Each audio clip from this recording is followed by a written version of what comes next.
What's up mga idol? Uy, ikaw idol.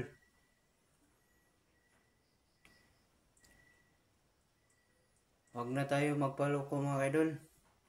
Tayo ang magdesisyon sa ating sarili para sa ating bayan. Huwag na tayo magpabili kung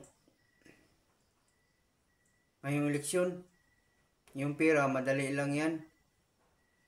Pero yung pag-angat sa ating kabukasan o sa ating bansa, nakasalalay din sa atin yan mga kaidol.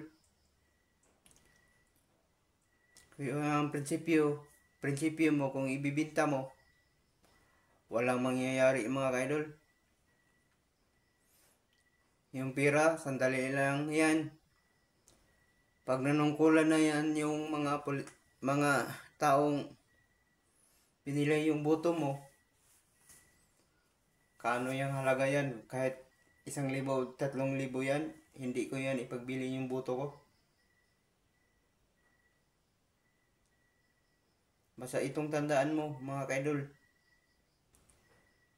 nasa sarili natin yan, yung judgment ngayon. Kasi nakita mo naman kung ano talaga ang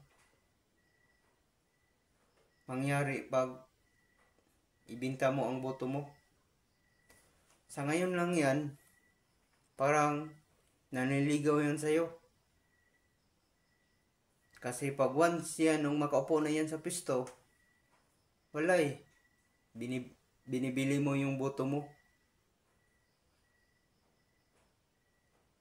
Oo nga eh, practical. Nanginahanglan tayo ng pera pero sandali lang yan. Kasi once, ilang taon yan, masubukan natin. Pag once, nakaupo na yan sa sarili nilang gahom, wala, baliwala na tayo.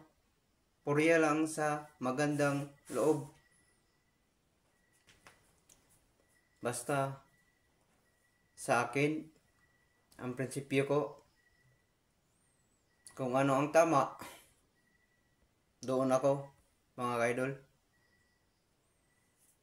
Ngayon sa bagay, may pride naman tayo, kanya-kanya naman tayong pag-isip o knowledge.